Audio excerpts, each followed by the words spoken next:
The only 3 exercises you need for muscular shoulders. Building big shoulders can transform the look of your physique, creating that coveted V silhouette that many strive for. However, it's common to see men focusing excessively on their favorite muscles, like arms and chest, while neglecting their shoulders. Many believe that adding 1 or 2 random exercises at the end of a workout is enough. The result is obvious: small shoulders that don't stand out, leaving a clear weak point in their physique.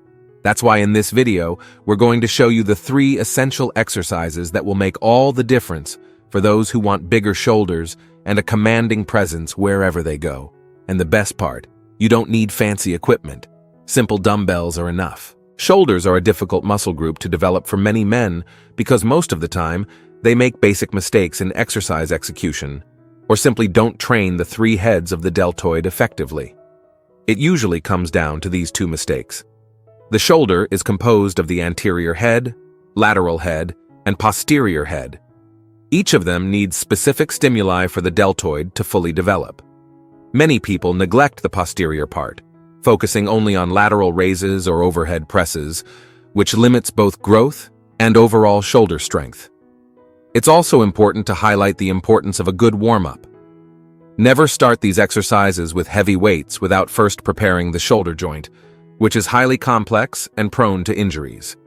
Perform internal and external rotations of the rotator cuff, circular arm movements, and light dynamic stretches. This may not seem important until you feel that uncomfortable pop, or even an injury that will leave you out of training for weeks or months, watching your gains go down the drain.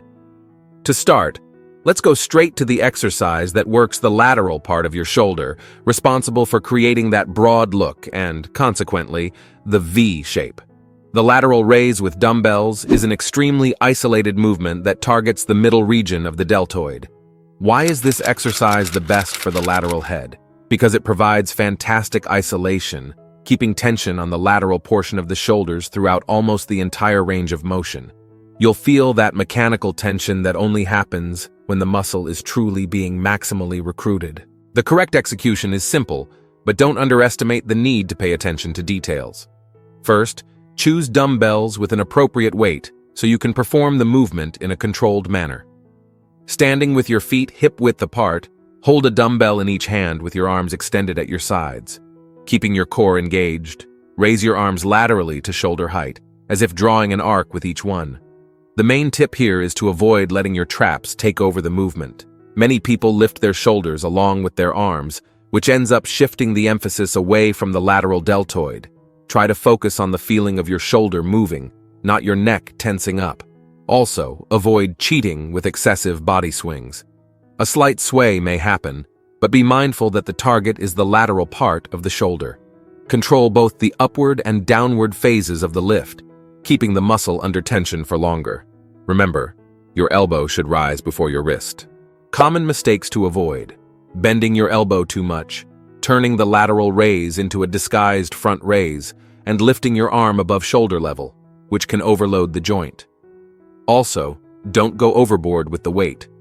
Using dumbbells that are too heavy makes you sacrifice technique, and in this case, movement quality is what truly delivers results.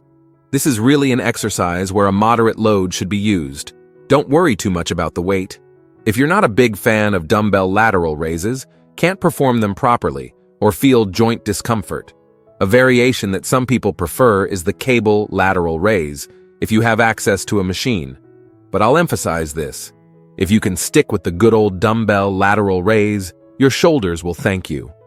Before we continue, don't forget to subscribe to the channel, because having access to the right information is what will help you make long-term progress in the fitness world. Exercise number 2, dumbbell shoulder press. The second exercise, now targeting the front portion of the deltoid, is the dumbbell shoulder press. This movement is by far one of the most classic for building strength and mass in the front of the shoulder, while also engaging part of the upper chest and triceps. But keep in mind that our main goal here is to work the anterior head of the deltoid. Why is the shoulder press the best for the front portion? Because it's a compound exercise that involves multiple joints at the same time and allows for relatively heavy loads. You can create a lot of stimulus in the front shoulder region.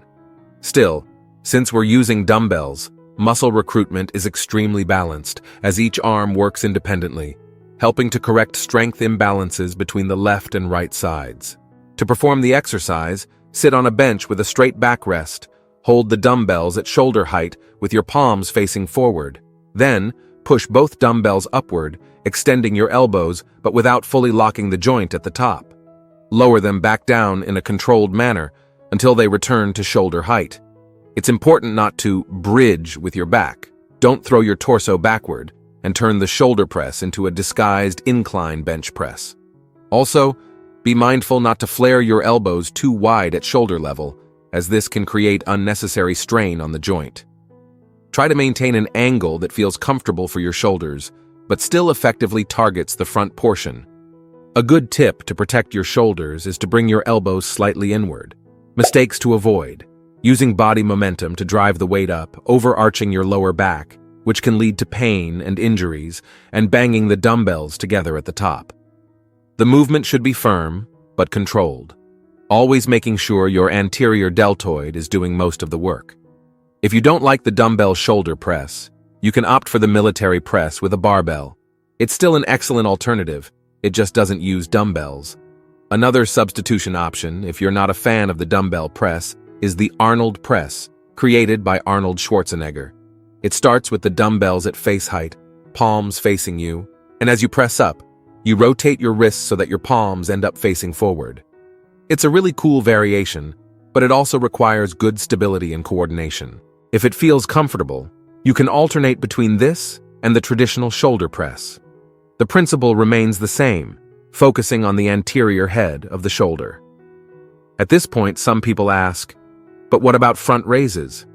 Aren't they important for the anterior head? They are, but they tend to overlap with the stimulus from the shoulder press. In many cases, the press alone is enough to strengthen the front region. If you want to add them, that's fine, but they're not essential. That's why we're sticking with what truly works and is more complete. The real difference in a well-planned workout is knowing what to remove, not just what to add. Many people overload their routine with a bunch of exercises and leave the gym without even knowing if they worked their shoulders effectively. It just becomes a mix of random stimuli with no clear focus. Exercise number 1. Reverse fly with dumbbells.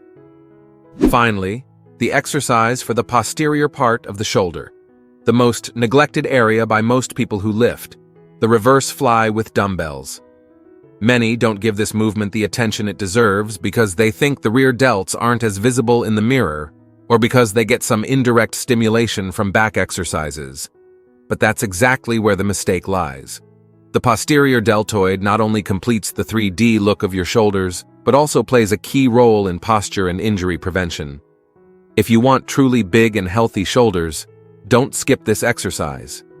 The reverse fly with dumbbells is considered the best exercise for the rear delts because it isolates this often forgotten area very effectively. You can perform it seated with a slight forward lean, or standing while bending your torso forward. Hold a dumbbell in each hand with your palms facing each other. Starting with your arms extended below your chest, open your arms to the sides, squeezing the back of your shoulders as if giving a reverse hug. At the top of the movement, avoid letting your traps take over. Focus on keeping your shoulders down and your scapulae stabilized, really feeling the activation of the posterior deltoid. Common mistakes: moving your torso up and down. It's really easy to cheat by using your lower back to create momentum. So keep your chest steady, avoid that lever-like swinging motion, and bring the dumbbells back down in a controlled manner. Don't just let them drop due to gravity. As we always mention here on the channel, the eccentric phase of the exercise is just as important for muscle growth. Some people prefer doing this on a machine, known as the reverse pec deck, or reverse fly, or even with crossed cables. If you feel more comfortable or get a better contraction that way, feel free to test it out. But never forget that using dumbbells gives you the freedom to adjust your range of motion to your body, often leading to more effective muscle recruitment. Another option, if you're not a fan of the reverse fly with dumbbells, is the cable face pull. It has a similar focus on working the rear delts and even helps with rotator cuff health. But keep in mind that in many cases, the face pull requires an adjustable pulley or a strong resistance band, and that's not always available in smaller gyms or at home. That's why the reverse fly with dumbbells tends to be more universal and accessible. And listen, even though I've told you to focus first on proper movement rather than lifting heavy weights, here's a golden rule in weight training, and this applies to any exercise. Once you've mastered the correct movement, don't neglect load or rep progression. Especially when training shoulders, there's a common myth that you need to do more reps with lighter weight, but that's not true. If you keep using the same weight for the same reps, month after month, you can plateau. Try gradually increasing the weight, even if it's just by 1 or 2 pounds per dumbbell, whenever you feel comfortable.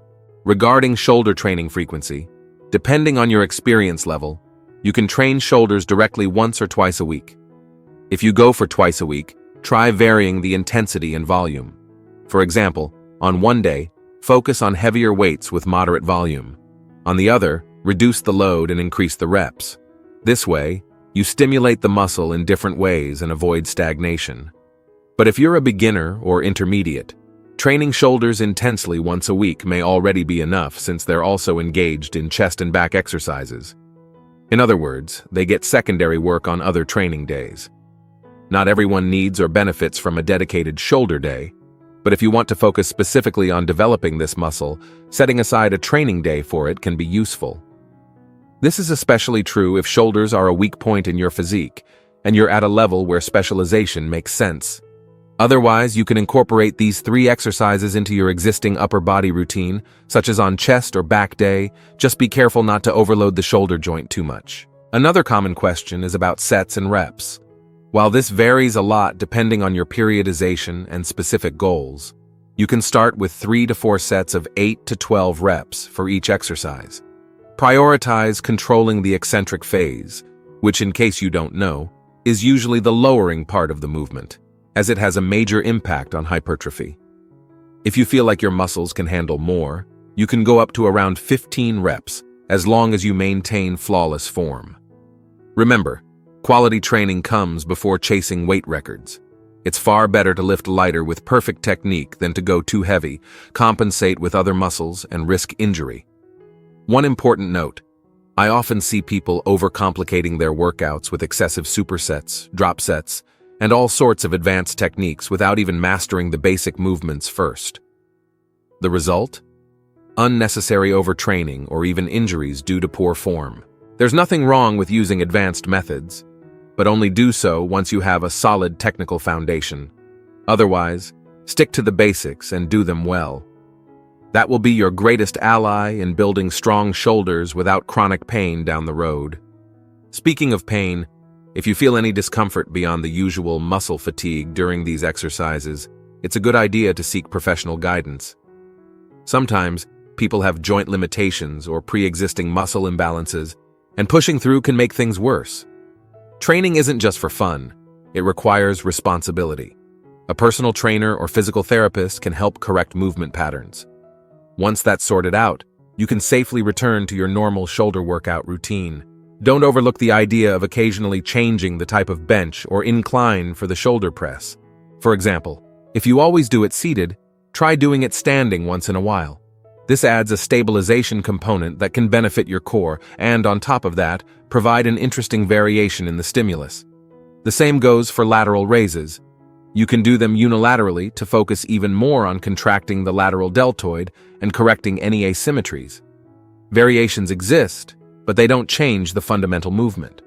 The great thing about this whole strategy is that if you master these 3 movements, lateral raises, shoulder presses, and reverse flies with dumbbells, you can keep your shoulder workout simple and highly effective, even if you have limited access to machines.